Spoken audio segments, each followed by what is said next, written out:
अखंड मंथन के सभी दर्शकों को नमस्कार। मैं हूं शेखर त्रिपाठी और आप देख रहे हैं हमारा YouTube चैनल अखंड मंथन। भविष्य दर्पण के आज के एपिसोड में बात करेंगे उस जनसंहार की जिसका कारण बन सकता है शनि का कुंभ में गोचर। जी हां, 17 जनवरी को सायंकाल शनिदेव जैसे ही कुंभ राशि में गए हैं, पूरे संसार में परमाणु युद्ध का संकट और गहरा गया है।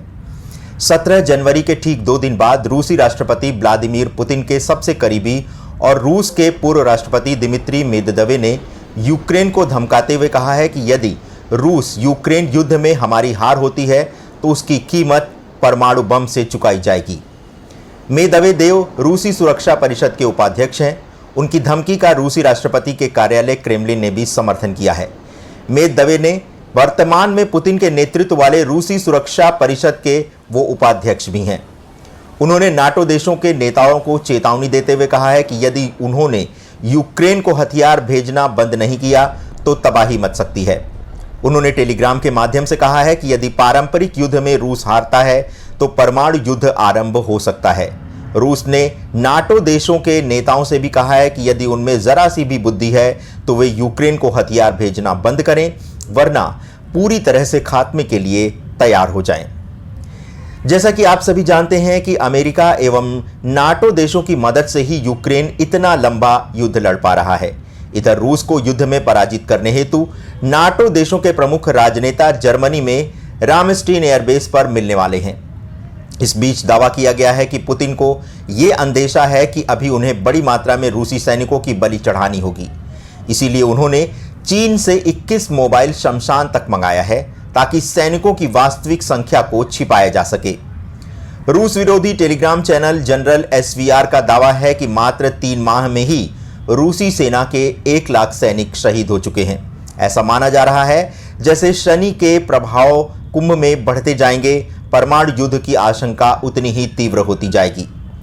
पश्चिमी देशों को आशंका इस बात की है कि समय बीतने के साथ साथ रूसी नेता यूक्रेन के लगभग सभी स्थानों पर बम वर्षा कर उसे बर्बाद कर सकते हैं।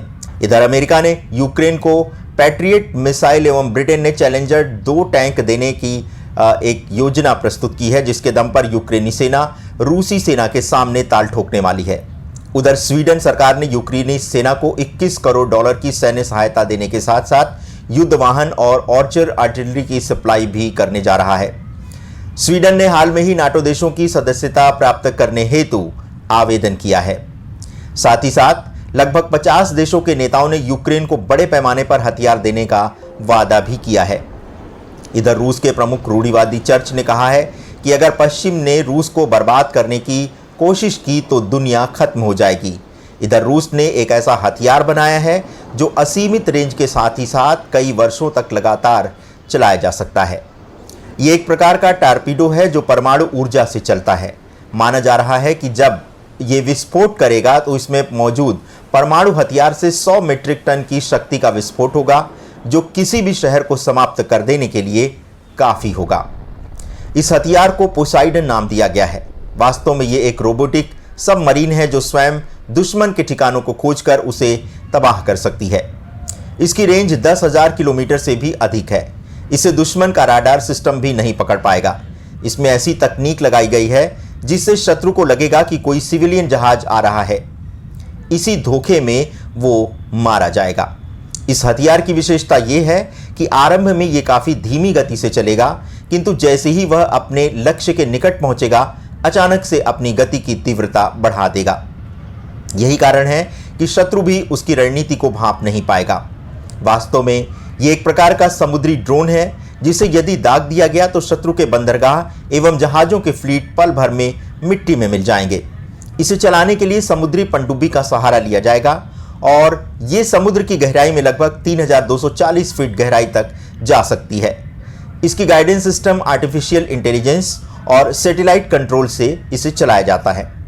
रूसी नौसेना ऐसे 30 से अधिक टारपीडो बनाने का काम कर रही है, जिसका पहला बैच शुक्रवार को लॉन्च कर दिया गया है, किंतु इसमें कितने टारपीडो हैं इसकी जानकारी अभी नहीं है।